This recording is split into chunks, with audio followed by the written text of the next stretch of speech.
Salut, bienvenue dans ce nouvel épisode du Bureau des méthodes. Cette semaine, je suis avec Jérémy Moreau. Jérémy Moreau est diplômé en philosophie et travaille au Franca, association d'éducation populaire.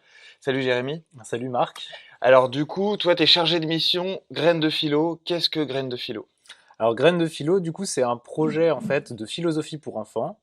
Le but, c'est de mettre en place des activités qui consistent donc à philosopher du coup avec des enfants, justement, leur donner les outils pour qu'ils puissent se saisir de questionnements philosophiques. Et donc très concrètement, en fait, c'est du coup mettre en place à travers des espaces calmes, on met des chaises en cercle, on fait asseoir les enfants et on utilise un bâton de parole pour distribuer la parole entre eux. Et donc le but, c'est de les aider à construire à la fois des questionnements, à la fois à creuser des concepts et en même temps à essayer d'apprendre à argumenter, à prendre la parole en groupe, etc. Donc voilà. Alors c'est pour quelle tranche d'âge Et on peut en faire à partir de la maternelle et on peut en faire, vu que nous on travaille avec les enfants, du coup jusqu'à 18 ans. Mais D'accord. après, il n'y a pas de limite d'âge. Alors toi, du coup, tu en as animé plusieurs, as suivi des groupes d'enfants.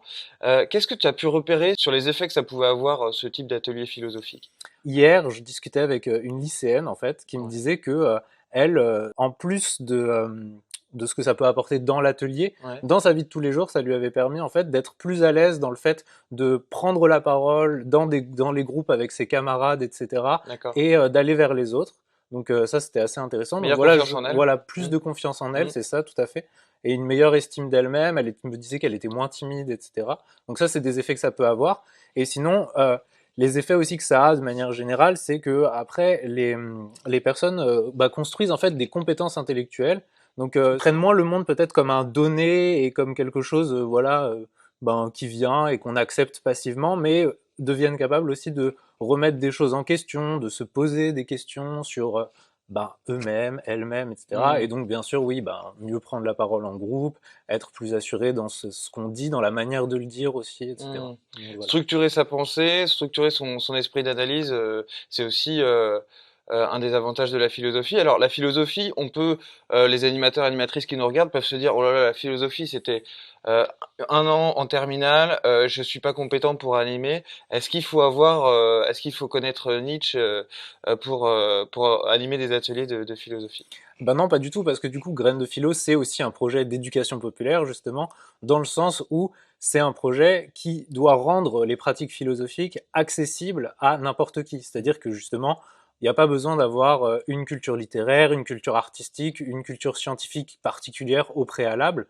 En fait, c'est voilà, n'importe qui est capable de prendre la parole, et est capable finalement de travailler à son niveau, bien sûr, Mm. depuis sa position, depuis son âge, depuis sa position socio-culturelle, etc., eh bien, justement, est capable de quand même faire ce travail de philosophie et aussi petit à petit de progresser dans ce travail de création, d'acquisition de compétences intellectuelles, justement, Mm. comme voilà, nous on a un triptyque, c'est conceptualiser, argumenter, problématiser, donc Mm. c'est-à-dire finalement être capable de savoir qu'est-ce qu'on met derrière les termes qu'on utilise, savoir dire pourquoi est-ce qu'on pense ou qu'on affirme ce qu'on affirme, Mm.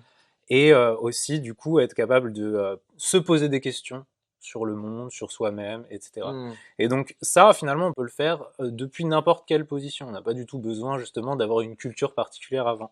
Et ce qui est intéressant aussi avec cette pratique, c'est que l'idée, c'est quand même d'émanciper les gens qui participent aux ateliers de l'atelier lui-même, parce qu'en fait, le but, c'est que derrière, ils soient capables d'utiliser ce qu'ils construisent pendant les ateliers en termes de compétences intellectuelles, de capacité à prendre la parole, pour Mm. le sortir de l'atelier et Mm. le réinjecter dans leur vie Dans leur quotidienne, en réel. fait, Hmm, et dans leur d'accord. réel, voilà. Alors, qu'est-ce que tu peux conseiller à des animateurs, animatrices qui souhaiteraient mettre en place ce type d'atelier?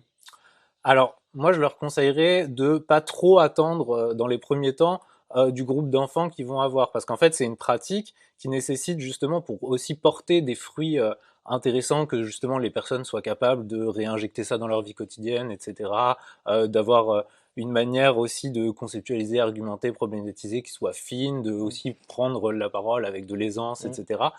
C'est des choses qui prennent du temps. hmm, Et du coup, dans les premiers temps, justement, il faut pas se mettre des objectifs irréalistes qui feraient juste que soi-même on est déçu de sa propre performance d'animation et que on en a trop demandé aux enfants, du coup on les a perdus et ils ont pas accroché, etc. Hmm. Donc ce qui serait pas mal concrètement, c'est peut-être de commencer, après ça dépend dans quel cadre on intervient et avec Hmm. quel public, mais de commencer peut-être avec des petits jeux philo, voilà, qui permettent de mettre en place des temps de discussion qui sont assez dynamiques et en même temps assez courts. Donc au niveau de l'attention, on perd pas son public. Hmm. Et voilà. Et donc petit à petit, voilà, d'aller vers quelque chose de plus en plus approfondi, de plus en plus Fin. Ah, philosophique, ok, voilà, d'accord. fin au niveau philosophique, Les etc. jeux philo dont vient de parler Jérémy, je les mettrai en description de la vidéo, comme ça vous pourrez les choper.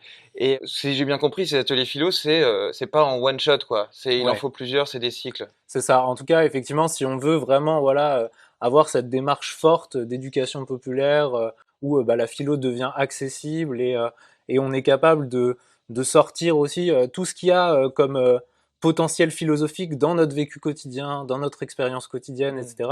Et ben ça, justement, c'est quelque chose, ouais, qui nécessite une pratique assez longue et aussi c'est pas quelque chose où on commence et à un moment on termine, quoi. Genre c'est quelque chose qui peut continuer justement et qui doit être repris tout le long de sa vie parce qu'en fait c'est utile à chaque moment de sa vie pour Hmm. être capable de se poser les questions qui correspondent voilà, à son évolution personnelle, etc., à l'évolution des contextes dans lesquels on évolue et tout. Hmm. Donc du coup, c'est C'est- vrai que c'est une pratique, voilà, qui n'en finit pas, quoi. qui n'en finit pas. Et c'est ce qui en fait aussi une démarche d'éducation populaire. Exactement, Parce tout que à fait. ça permet aussi aux animateurs et animatrices de se dire, tiens, ces enfants-là, ils peuvent philosopher. Exactement. Et c'est aussi une démarche d'éducation populaire pour les animateurs et pour les animatrices. Hmm. Parce que du coup, elles et eux-mêmes, c'est aussi un travail qui est à faire dans leur quotidien.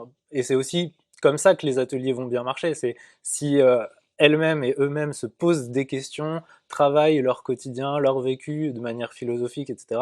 Ça va être beaucoup plus facile pour donner envie, transmettre justement cette envie de le faire aux enfants et aux jeunes, quoi. Merci Jérémy. Tout l'outillage pédagogique de Graines de Philo est disponible dans le lien que je vais mettre en description. C'est un outillage conçu par les Francas.